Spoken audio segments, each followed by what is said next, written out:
Hello friends, welcome you all. आज हम vision IAS के 29 अप्रैल वाले डेली करंट अफेयर्स डिस्कस करेंगे। So let's start our discussion. But before that, अगर आपने हमारा यूट्यूब चैनल सब्सक्राइब नहीं किया है तो आप सब्सक्राइब कर सकते हो। हमारे टेलीग्राम चैनल से आप जुड़ सकते हो। So friends, let's start our discussion. The first article deals with government issues new cyber security guidelines. आपको पता है जैसे जैसे समय बीतता जा रहा है उस प्रकार से जो साइबर सिक्योरिटी रिलेटेड इंसिडेंट्स हैं, घटनाएं हैं, वो भी बढ़ती जा रही है। कैसे बढ़ रही है, क्या एविडेंस है, वो हम डिस्कस करेंगे। आप एक डाटा को यहाँ पर नजर रखो। जो आपका CERTIN है, यानी कि ये एक संस्था है, इंडियन गवर्नमेंट एजेंसी है, that stands for Indian computer emergency response team. और उन्होंने टोटल 14,02,809 साइबर सिक्योरिटी इंसिडेंट्स अकेले 2021 में आइडेंटिफाई किए हैं, रिपोर्ट किए हैं। और ये तो अभी शुरुआत है। जैसे जैसे समय बीतेगा ये 14 लाख का 28 लाख 42 लाख भी हो सकता है। एंड दैट्स वाई इन्हीं सब चीजों को ध्यान में रखते हुए ये जो नए गाइडलाइंस है वो लाए जा रहे हैं, सो दैट इस प्रकार के साइबर सिक्योरिटी इंसिडेंट से बचा जा सके एंड प्रॉपर इनकी मॉनिटरिंग हो। एंड इसको डिस्कस कर ही लिया है तो एक साइडलाइन से मैं टॉपिक एक बताना चाहता हूं कि आजकल जो मोबाइल का जमाना है, ये जो मोबाइल है ना, एक है तो ये खिलौना, लेकिन ये खिलौना की हिम्मत देखो, ये हमें मजबूर कर रहा है अपनी तरफ आकर्षित करने में। यानी कि जैसे फॉर एग्जांपल सोशल मीडिया की बात कर लेते हैं, फेसबुक या ट्विटर या फिर व्हाट्सएप जो भी है।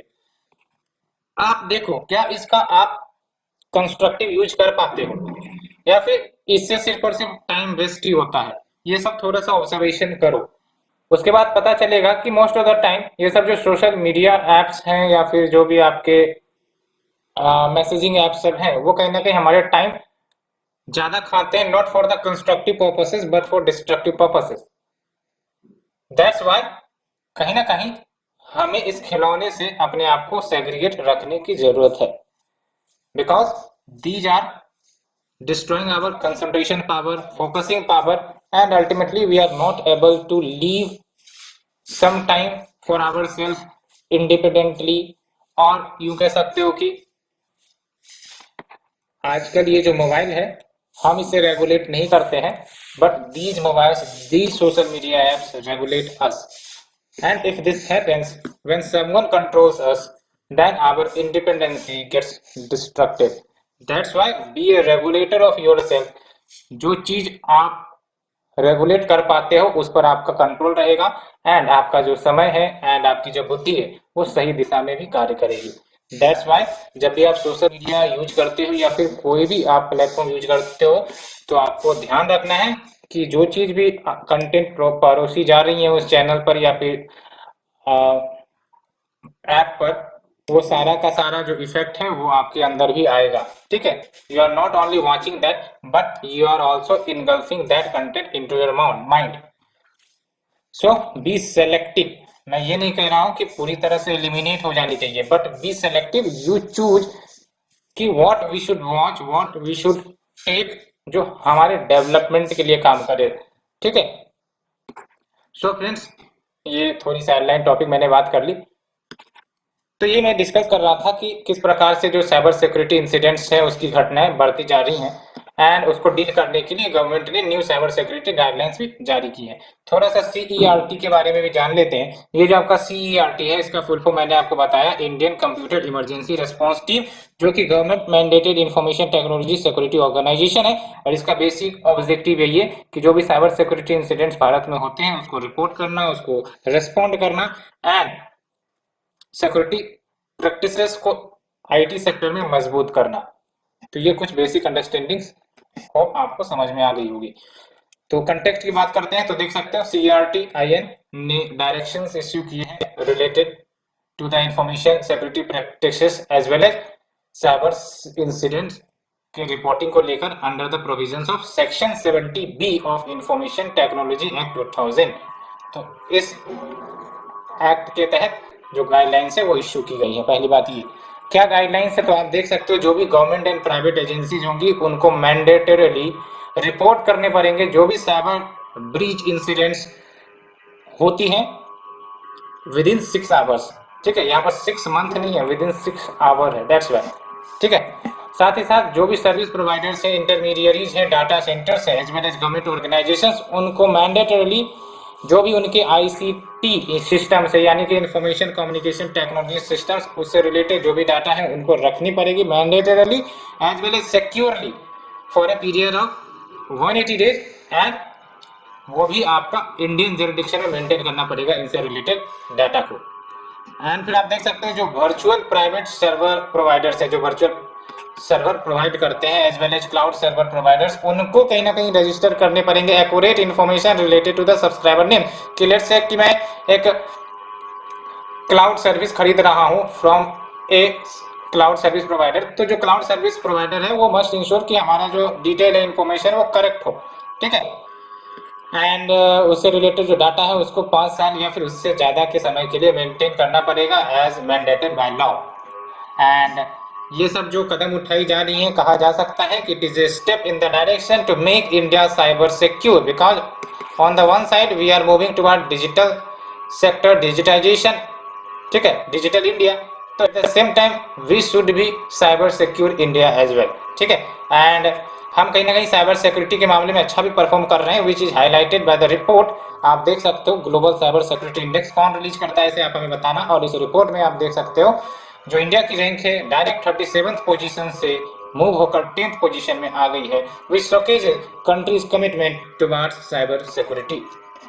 एंड अगर हम बात करें स्टेप्स क्या क्या लिए गए हैं to improve cyber security in India, तो we have the national cyber security policy 2013 and we have the national cyber security strategy जो 2020 में लाई गई थी। एंड फिर आप देख सकते हो Indian cyber crime coordination centre establish किया गया है by the ministry of home affairs, and national cyber coordination centre which is establish under the CERT, and cyber स्वच्छता केंद्र ये भी स्टैब्लिश की गई है, और एक बड़ा सा संस्था तो है ही हमारे पास CERTIN। ठीक है, तो फ्रेंड्स हमने ये फर्स्ट आर्टिकल कॉम्प्रिहेंसिव वे में डिस्कस किया। Let's move to the second article. Airport authority of India successfully conducts flight trials using GAGAN based LPV approach procedure. तो बेसिकली ये गगन सिस्टम क्या है उसे हमें समझना पड़ेगा, एंड ये माइलस्टोन है इंडिया के लिए, क्योंकि इस प्रकार की जो आपका सिस्टम है कुछ ही गिने चुने देशों के पास है, दैट्स वाई। तो हम गगन के बारे में जानेंगे, लेकिन before that we should move to the syllabus. I think कि मैंने फर्स्ट आर्टिकल का भी सिलेबस आपके सामने डिस्कस नहीं किया। आप देख सकते हो फर्स्ट आर्टिकल का तो सिंपल सा था, डायरेक्ट टॉपिक था basis of cyber security, and the second article will be dealt with awareness in the field of IT as well as achievement of the Indians in science and technology, indigenization of technology and developing new technology। तो basically ये जो flight trials successful हुए हैं उसके बाद India उन गिनो चुनो देशों में शामिल हो गया है in the Asia Pacific region to achieve such a landmark in the field of air navigation services. तो इससे बेनिफिट क्या होगा, इससे बेनिफिट ये होगा कि जो आपके एयरक्राफ्ट सब हैं जिनको जरूरत पड़ती है सिग्नल्स की कि वो अच्छे से ऑपरेट करें, एंड अल्टीमेटली उनको नेविगेशन में कोई दिक्कत ना हो, उसमें और ज्यादा एक्यूरेसी और ज्यादा efficiency and proper and accurate information related to the navigation मिल सकेंगी।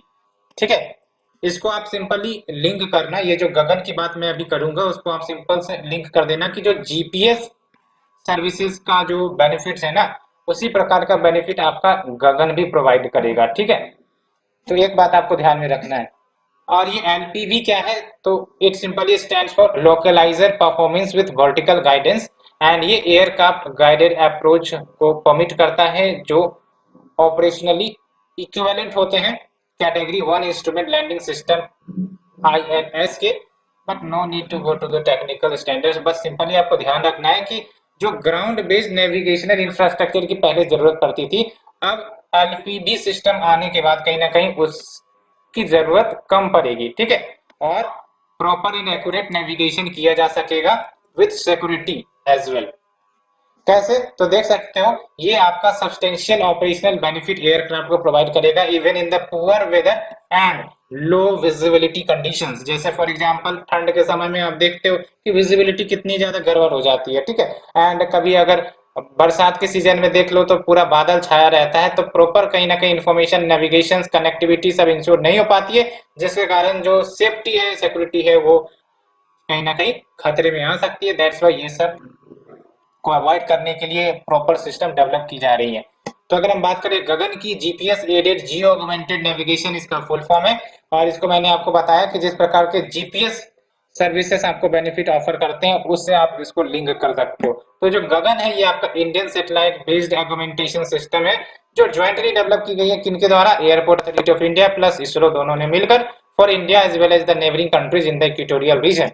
एंड ये भी आप देख सकते हो ये जो गगन है ना, it is one among the only 4 space based augmentation system, यानी कि इस प्रकार का सिस्टम सिर्फ 4 ही देश के पास अभी फिलहाल है। एक तो आपका इंडिया जो नया नया अभी एंट्री लिया है, धमाकेदार एंट्री, एंड 3 जिनके पास है वो है आपका पहला यूएस के वॉस, WAAS, ठीक है। जैसे हमारा गगन है उसी प्रकार का यूएस का वॉस है, यूरोप का आपका EGNOS है, जापान का आपका MSAS है, ठीक है।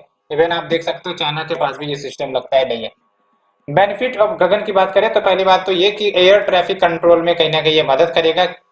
जैसे फॉर एग्जांपल आज के समय में जो ट्रैफिक है काफी ज्यादा बढ़ती जा रही है इन द स्पेस, कंजेशन बढ़ता जा रहा है, फ्रीक्वेंसी ऑफ द स्पेसक्राफ्ट वो भी बढ़ती जा रही है, तो जाहिर सी बात है उन सबको डील करने के लिए ये मदद करेगा। More accuracy and more better performance ये प्रोवाइड करेगा while maintaining the safety and reducing the infrastructure जो ग्राउंड पर जरूरत पड़ती है, तो भी कुछ बेनिफिट्स है। साथ ही साथ लैंड ट्रांसपोर्ट जो भारत में है, चाहे वो रोडवेज हो, रेलवेज हो, तो उसको भी प्रॉपर्ली मैनेज किया जा सकता है। दैट्स व्हाई मैंने बोला कि जो जीपीएस के बेनिफिट्स आपको मिलते हैं ना उससे आप लिंक कर सकते हो। एंड साथ ही साथ फार्मर्स को भी ये मदद कर सकेगा एरियल क्रॉप स्प्रेइंग में या फिर प्रिसीजन फार्मिंग करने में। प्रिसीजन मतलब क्या हुआ कि भाई साहब टू द पॉइंट, अगर 5 kg फर्टिलाइजर की जरूरत है उस लैंड में तो 5 kg ही देंगे, है ना। अगर 3 लीटर वाटर की जरूरत है तो 3 लीटर ही वाटर देंगे, ये होता है प्रिसीजन फार्मिंग, ठीक है। तो इन सब में यूज हो सकेगा।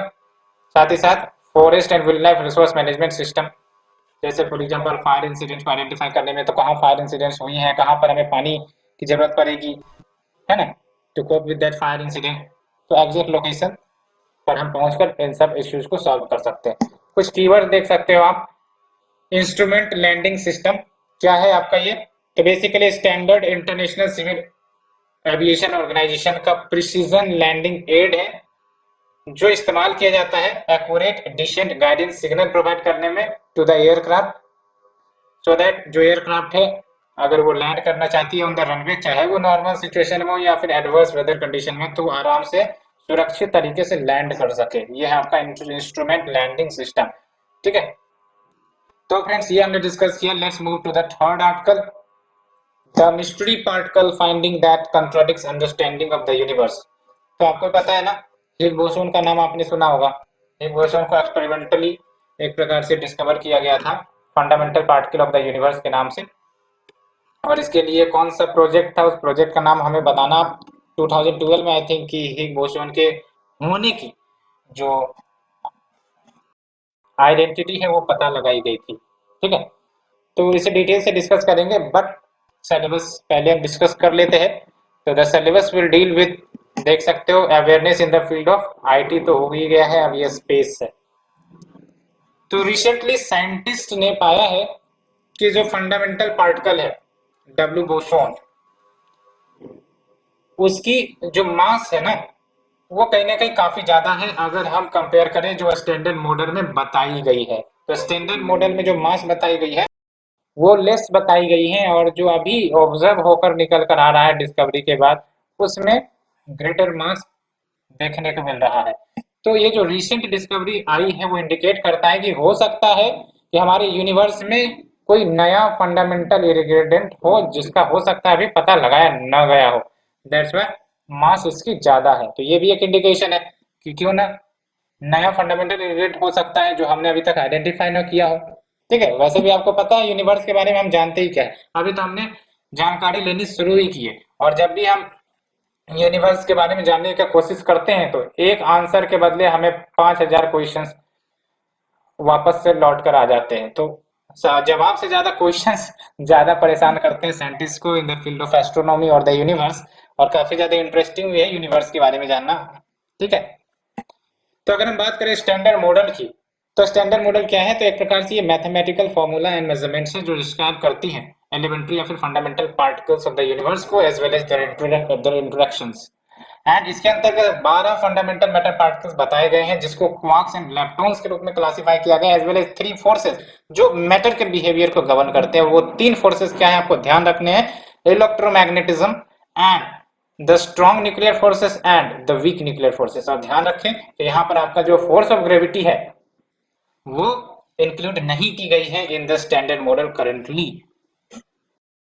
और ये जो मॉडल है, यानी कि स्टैंडर्ड मॉडल की बात हम कर रहे हैं, इसको डेवलप किया गया था 1970s में, एंड अभी भी इसको मोस्ट एक्यूरेट थ्योरी माना जाता है regarding the fundamental particle physics.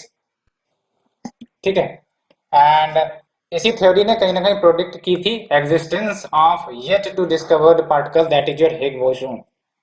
इसी के बारे में मैंने आपको बताया था कि 2012 में बहुत बड़ा एक्सपेरिमेंट किया गया था, लार्ज कोलाइडल हेड्रोन कुछ एक्सपेरिमेंट का नाम था, फ्रांस में शायद ये ऑब्जर्वेटरी है।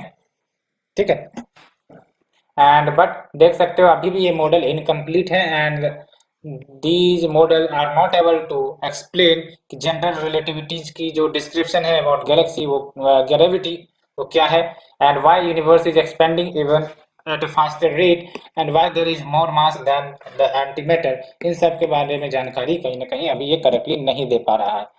ठीक है, दैट्स व्हाई कहा जाता है यूनिवर्स के फील्ड में अगर आप ओपन होते हो तो अल्टीमेटली क्वेश्चंस ज्यादा हैं regarding the answers. So friends, ये हमने डिस्कस किया, let's move to the next article.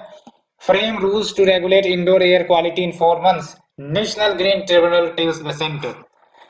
तो बेसिकली आपको पता है हम लोग तो आउटडोर एयर पोल्यूशन के बारे में तो बहुत सारे कार्य कर रहे हैं, है ना, both national level international level, है ना। We have the air quality monitoring system and we have the organisations जो ग्रीन हाउस गैस इमिशन को कम करने का प्रयास कर रहे हैं। लेकिन what about indoor air quality?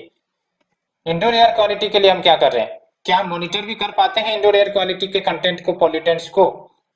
तो वो देखना होगा, और इसी के लिए आपका जो रूल्स फ्रेम करने की बात की गई है to regulate the indoor air quality by the NGT within 4 months। और एनजीटी आपको पता है स्टैट्यूटरी बॉडी है, एनजीटी एक्ट के माध्यम से बनाई गई थी संस्था ये। एंड सिलेबस की अगर हम बात करें तो देख सकते हो article number 4 deals with the conservation environmental pollution and degradation. ठीक है, तो अभी फिलहाल तो हमारे पास कोई इंडोर एयर क्वालिटी के लिए प्रॉपर रूल्स या गाइडलाइंस नहीं है। दैट्स व्हाई जो एनजीटी है इन्होंने ऑर्डर जारी किया है फॉर द यूनियन गवर्नमेंट की जल्द से जल्द within 4 months indoor air quality norms लेकर आइए एंड प्रोटोकॉल्स भी प्रोवाइड करिए on how to regulate these indoor air pollutants. And आपको पता है जब हम बात करते हैं इंडोर एयर पॉल्यूशन की, तो इसका मतलब क्या हुआ कि जो इंडोर एयर है यानी घरों के अंदर की जो हवाएं हैं, ठीक है, घर के अंदर एक तो होता है, घर के बाहर तो उसको तो हम आउटडोर कह दिए, उसको रेगुलेट करने के लिए बहुत सारे वर्क किए जा रहे हैं। लेकिन घरों के अंदर जो हवाएं हैं, है ना, वो जब पॉल्यूट हो जाती है हार्मफुल मटेरियल्स के कारण। हार्मफुल मटेरियल्स क्या हो सकता है? जैसे किसी ने सिगरेट पिया या फिर तंबाकू खाया या फिर पेंटिंग या फिर सीमेंटिंग के मटेरियल्स हो गए वो हवा में उड़ रहे हैं। ठीक है, तो इन सब के कारण आपका इंडोर एयर क्वालिटी खराब होती है and that leads to the indoor air pollution. ठीक है, तो देख सकते हैं smoke coming from the fuel and tobacco, building materials like the paints, varnishes, wood, flooring, जैसे घर में मार्बल लगाई जा रही है या टाइल्स बिछाई जा रही है तो उसके जो डस्ट पार्टिकल्स निकलते हैं तो वो सब भी आपके इंडोर एयर पोल्यूशन में आ जाएंगे। As well as adhesives in the furniture and electronics, broken CFL की बात कर लो, ट्यूबलाइट्स की बात कर लो, these are few examples of the indoor air pollutants.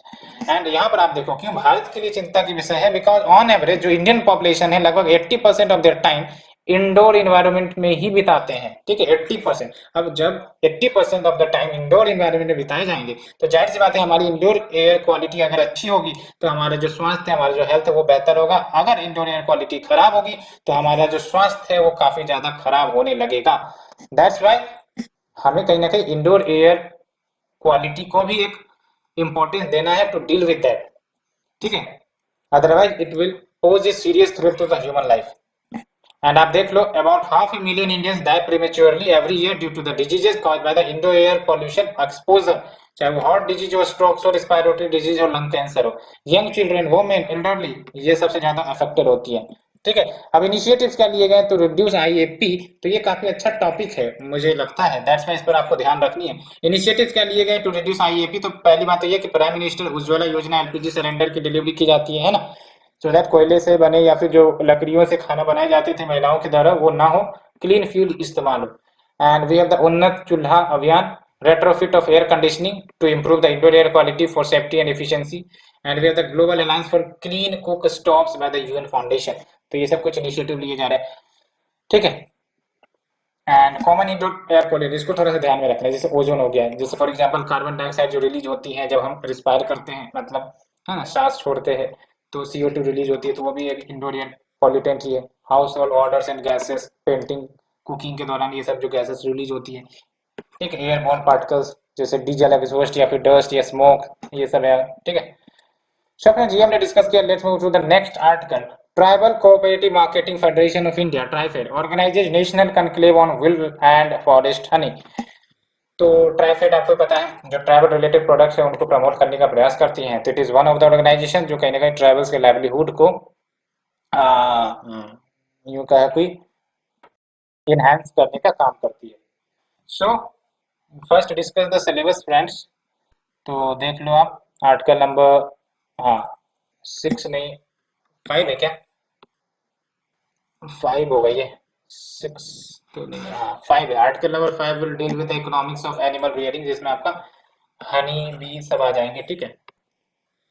तो देख लो ये जो कॉन्क्लेव है ऑर्गेनाइज की गई है collaboration with the ministry of agriculture and farmers welfare and national bee board, और इसका क्या एम एंड ऑब्जेक्टिव है, तो अवेयरनेस क्रिएट किया जाए about the production of forest and wild honey as well as जो ट्राइबल्स हैं वो are engaged in the honey gathering, because इनके लिए लाइवलीहुड का काम करता है, it is a source of livelihood for them, ठीक है। एंड ट्राइफेड जो है जो इनके प्रोडक्ट्स हैं उनको मार्केट में लाने का काम करती है, सो दैट इनके जो इनकम से वो रेगुलर वे में जनरेट हो सके। तो ट्राइफेड का भी एक अहमियत रोल है, ट्राइफेड के बारे में आपको थोड़ा सा जाननी चाहिए। तो जो आपका विल्ड एंड फॉरेस्ट हनी है, it ranks among the most popularly and widely used sweetener, sweetener यानी कि जो मीठे के लिए इस्तेमाल किए जाते हैं, ठीक है, अराउंड द वर्ल्ड। एंड सबसे इंपॉर्टेंट बात ये है कि जो हनी होते हैं इसके इंपॉर्टेंट हेल्थ बेनिफिट्स हैं, कैसे, तो न्यूट्रिशनल सोर्स तो है ही है, साथ ही साथ ये anti fungal, anti bacterial, antioxidant properties रखती हैं, ठीक है। एंड साथ ही साथ it also serves as a base for many traditional forms of medicine, जैसे आयुर्वेदा सिद्धा में भी कहीं ना कहीं हनी के उपयोग की बात की जाती है ना। एंड जो हनी फार्मिंग है ये कहीं ना कहीं high value beehive products provide करते हैं, जैसे बी वैक्स हो गया, bee pollen, propolis, royal jelly, bee venom, ये सब अदर प्रोडक्ट भी प्रोवाइड करती है। तो इंडिया जो है कहा जा सकता है one of the top 5 Honey producers में से एक है, और चूंकि वर्ल्ड में इसका डिमांड भी है तो इंडिया कहीं ना कहीं इस मार्केट को हार्नेस कर सकता है और जो हनी के एक्सपोर्ट है उसको प्रमोट कर सकता है। तो न सिर्फ ट्राइबल्स के लिए बेनिफिट होंगे बल्कि जो इंडिया की जो इकोनॉमी है वो भी मजबूत होगी by promoting the primary sectors as well, ठीक है। एंड देख सकते हो जो एक्सपोर्ट है हनी की वो बढ़ी है about 110% between 2013 to 14 to 2019 to 20 economic survey का रिपोर्ट है। एंड इनिशिएटिव्स क्या लिए गए टू प्रमोट द हनी, तो we are the national beekeeping and honey mission scheme, कौन लेकर आया है, ministry of agriculture and farmers welfare के द्वारा। And we have the honey mission programme, किसके द्वारा, Khadi village and industries commission के द्वारा। And we have the scheme of fund for regeneration of traditional industry, जिसको हम स्फूर्ति कहते हैं शॉर्ट फॉर्म में, और ये आपका स्फूर्ति स्कीम MSME के द्वारा लाया गया है, और ये स्फूर्ति के बारे में याद रखना है फॉर द प्रीलिम, ठीक है। तो it is scheme of fund for regeneration of traditional industry, जो ट्रेडिशनल इंडस्ट्री डाउन हो गए हैं, डिग्रेड हो गए हैं, उसको रीजनरेट करने के लिए स्फूर्ति स्कीम लाई गई है। It is a ministry of MSME scheme, ठीक है, ये ध्यान रखिए। So friends let's move to the last article. Ministry of commerce and industry calls for strengthening of ethics and corporate governance norms in the startup. अब नए नए startup तो खुल रहे हैं, ठीक है, अब उसमें जो आपका corporate governance and ethical standards promote करने के लिए कहीं ना कहीं कुछ ना कुछ तो इनिशिएटिव लेने पड़ेंगे, तो उसी के लिए आपका प्रयास किया जाएगा, अभी बोला गया है स्टेटमेंट में। तो कॉर्पोरेट गवर्नेंस क्या होता है, डायरेक्ट आपका कॉर्पोरेट गवर्नेंस का टॉपिक है, आई थिंक एथिक्स में भी ये कवर हो जाएगा, ठीक है, एथिक्स का भी टॉपिक है आपका कॉर्पोरेट गवर्नेंस। एंड साथ ही साथ आप देख लो कहा गया, हाँ, important aspect of governance, transparency, accountability, e governance, इसमें तो आ ही जाएगा। अलोंग विद देख लो एथिक्स के टॉपिक में आपको मैं दिखाता हूँ where it is, right to information, code of conduct, citizen charter, quality utilisation, case study, public governance, private institutions. हाँ देख सकते हो कॉर्पोरेट गवर्नेंस दिख रहा है ना, तो यहाँ से आपका ये कवर हो जाएगा। तो जो global unicorn summit, shaping 1000 unicorns by 2030, ये यूनिकॉर्न्स क्या होते हैं आप हमें कमेंट सेक्शन में बताना। अभी भारत में टोटल 88 यूनिकॉर्न्स रजिस्टर्ड हो गए हैं, ठीक है, तो काफी अच्छी बात है, स्टार्टअप्स के ग्रोथ को इंडिकेट करता है।